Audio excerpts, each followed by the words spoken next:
Hello everyone, bonsoir à tous. Je m'appelle Fils Mary Mongo, je suis spécialiste de support informatique. Bienvenue sur ma page. Aujourd'hui, on va continuer, on va faire une autre vidéo dans le projet Le Grand Frère. Aujourd'hui, on va parler, je crois que c'est la quatrième vidéo, on va parler de comment trouver les fonds, c'est-à-dire l'argent ou le financement pour les études. Donc, si tu es nouveau sur ma page, si tu es nouveau pour cette étude-ci, j'ai décidé de lancer le projet Le Grand Frère juste pour rappel parce que j'ai 800 petit frère derrière moi qui tous les jours viennent vers moi pour les conseils et je me suis rendu compte que je pouvais les compiler en vidéo et puis partager au plus grand nombre. Donc c'est pour ça que nous sommes là. Un petit mot pour mes amis anglophones. Good evening, everyone. My name is Fizz Mary Mongo. I'm an IT support specialist. Welcome to my channel, to my page, or wherever you will see me. Here we'll be talking about how to find funds for your studies, or maybe if you have a project to launch. So this is, I think, the fourth video for the project, the Big Brother, where for which I decided to compile my thought to share with my younger brother or my brothers. If they can help anyone, that would be good. So if you have, I'll do the video in French, but if you have any comment, any thought, any question, just leave me a comment or write to me and I'll be glad to reply to you depending on my schedule. Let's go back in French. Donc, comment chercher un financement? J'ai pris les notes à côté, hein, donc si je guette là-bas, c'est pas quelqu'un d'autre que je guette, ce sont mes notes. Euh, Commençons par rappeler que l'éducation est importante. Et il n'est jamais trop tard pour commencer les études. Jamais trop tard. Ça, c'est mon point de vue. Maintenant, quelqu'un d'autre pourrait penser qu'il est trop tard parce que c'est lui. Moi, c'est moi qui donne les conseils, c'est mon point de vue. Il n'est jamais trop tard pour commencer les études. Parce que sans éducation, non, pas sans éducation, l'éducation te donne plus d'outils, plus d'armes pour être compétitif dans la société, en bref, ça te donne plus d'opportunités. Même si tu veux être plombier. Si tu n'as jamais appris la plomberie, comment est-ce que tu vas faire pour être plombier? Je ne sais pas combien on paye pour faire des formations, pour faire la plomberie, mais si tu veux être plombier, il faudrait bien que tu te rapproches te rapproches de quelqu'un qui est plombier, qui te forme pour que demain tu puisses avoir quelque chose à dire quand on parle de plomberie et bien sûr gagner tes marchés et faire ta plomberie. J'ai juste pris un exemple comme ça. Donc, en fouillant un peu, je me suis posé la question, comment est-ce un jeune qui part de rien, qui sort d'une famille peu nantie, peut faire pour trouver des financements pour se payer ses études parce que dans les premières vidéos, j'ai conseillé de rêver. Maintenant, tu vas faire comment pour rêver si tu ne peux pas réaliser ces rêves-là? Donc, en fouillant un peu, je me suis rendu compte que, enfin, il y a deux ou trois catégories qui peuvent t'aider à trouver des financements. Il y a déjà les soutiens concrets. Donc, si tu as la chance d'avoir le couloir dans les ONG, tant mieux. Si tu as la chance d'avoir des oncles qui peuvent te payer les études parce que tes parents n'ont pas suffisamment, tant mieux. Les associations, les églises dans lesquelles tu peux être, souvent donnent des financements. Mais ce n'est pas écrit, ce n'est pas affiché sur le visage de quelqu'un. C'est très peu souvent le cas. Donc, à toi de toquer aux portes, de poser des questions. Et je vais te donner des exemples dans ce sens-là, de poser des questions, de connaître ton projet toi-même, on va en parler un peu, de connaître ton projet toi-même pour que les gens puissent adhérer à ton projet. Monsieur, tais-toi là-bas. Pour que les gens puissent adhérer à ton projet et donc t'aider. Parce que les gens ne viendront t'aider que si ton projet a l'air viable, si tu donnes l'impression que tu sais où tu vas.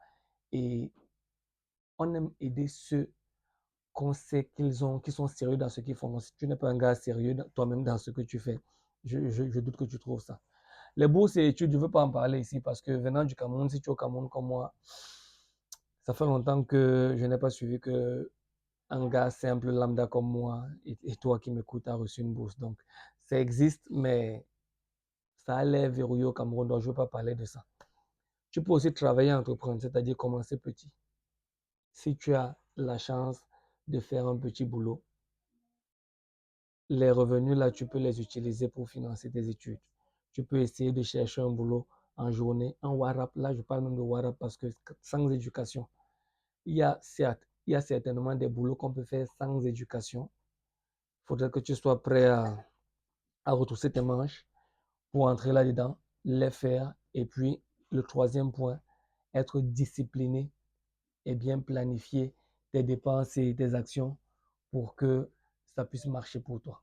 Donc, grosso modo, voilà les quelques conseils que je peux te donner là avant que je donne les exemples qui vont. Discipline, planification. Là, je n'ai vraiment pas donné l'exemple, j'ai donné juste le résultat de mes recherches comme ça là. Si tu peux entreprendre, si tu peux faire des petits métiers et tout et tout. Mais la technique ultime que j'ai bâtie, que j'ai expliqué à deux ou trois petits frères, à l'époque, il y a un qui a excellé là-dedans. C'est comment? Très souvent, quand le jeune vient, quand toi tu as un besoin, tu viens avec ton grand, après avoir fouillé, et su que ok, c'est dans l'école-ci que tu veux fréquenter, l'école là coûte tant, la scolarité coûte tant, etc., etc. Tu as déjà ton package. Maintenant, l'erreur que certains font souvent, c'est qu'il vient, il voit un aîné, un seul, et lui dit que mon grand, je vais aller fréquenter dans telle école, ça coûte 150 000 ou 200 000. Le grand que tu vas voir là, si c'est ton bon grand, comme je pense que c'est ton bon grand, lui aussi il a ses problèmes. Lui aussi il a sa famille, lui aussi il a ses petits frères, lui aussi, je suppose que c'est un bon grand qui n'est pas ton grand direct. Il fait comment? Il va trouver 150 000 ou 200 000. C'est pas évident. Donc le conseil que j'avais donné à ce petit frère-là, c'était, gars, en croisant les doigts que tu aies développé de bonnes relations avec tes autres grands frères, je suis sûr que tu n'as pas un seul grand frère. Si c'est 150 000, 150 000 divisé par 10 grands frères, ça fait combien? Ça fait 15 000. Va vers 10 grands frères, identifie 10 grands frères qui peuvent t'aider. Et demande à 10 grands frères, parle de ton projet à 10 grands frères, leur demande que grand frère, si tu peux m'aider à hauteur de X, c'est-à-dire même 15 000, ou ce que tu as, ça va m'aider.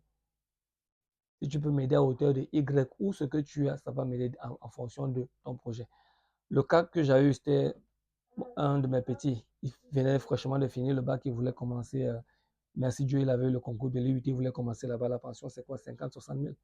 Il est venu me demander 60 000. J'étais dans mes débuts aussi, donc moi aussi je souffrais, je n'avais pas encore.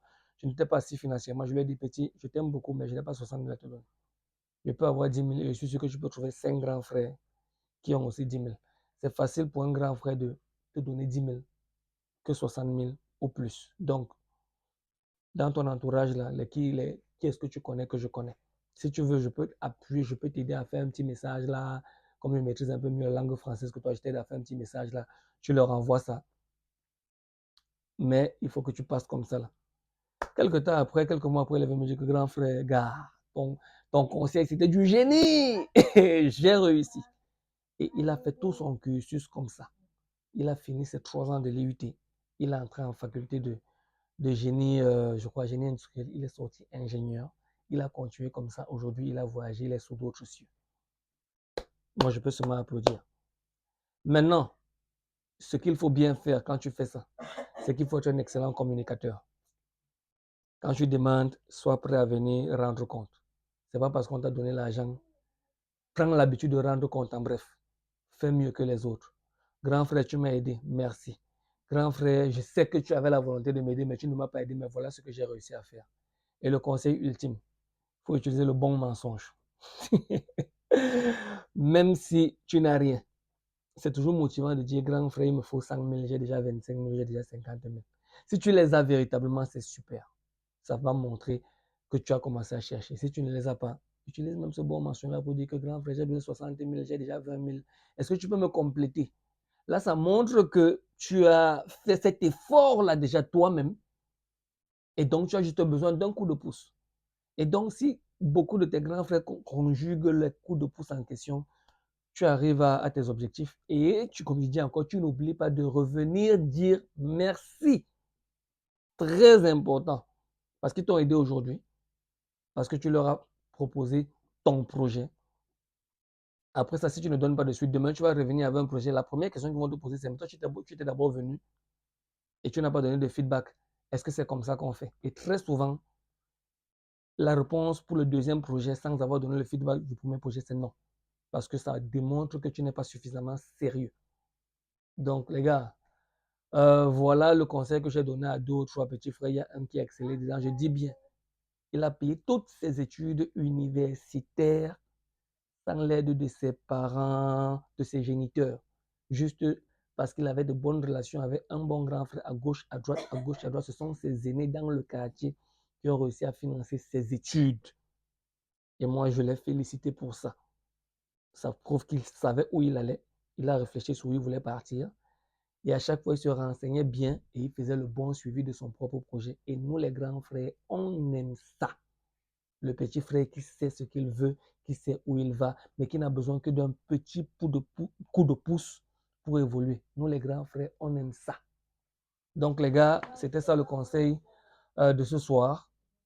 Comment est-ce qu'on fait pour trouver du financement? Là, j'ai pris le cas des études, mais ça peut être pour un projet. Il faut savoir déjà ce que tu veux faire. Bien l'expliquer aux gens.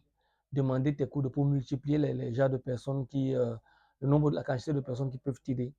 Rendre compte de comment ça s'est passé. Je crois que ça, si vous fouillez le crowdfunding ou le financement participatif, vous allez voir que tous ces conseils que je donne, là se rapprochent de ce même modèle-là, mais vous pouvez le faire à l'échelle donc de votre entourage. Et puis les grands frères vont vous aider. Je ne connais aucun grand frère qui a 10 000, parce que 10 000, là, c'est un casier de billets. Un grand frère qui t'aime bien, parce que tu es un bon petit, parce que tu te comportes bien, peut facilement se priver d'un casier de bière pour venir soutenir ton projet si toi, tu es un bon petit. Et donc, ça, c'est pour vous encourager à être de bons petits. Merci de m'avoir écouté. Partage cette vidéo à tes amis pour les aider. Partage cette vidéo à tes frères pour les aider aussi. Et puis, n'oublie pas que cette suite de vidéos, c'est pour nous. C'est pour qu'on se construise bien ensemble. Je m'appelle Fils Méré Mongo, je suis spécialiste support informatique. Bienvenue sur ma page, bienvenue dans le projet Le Grand Frère. Porte-toi bien.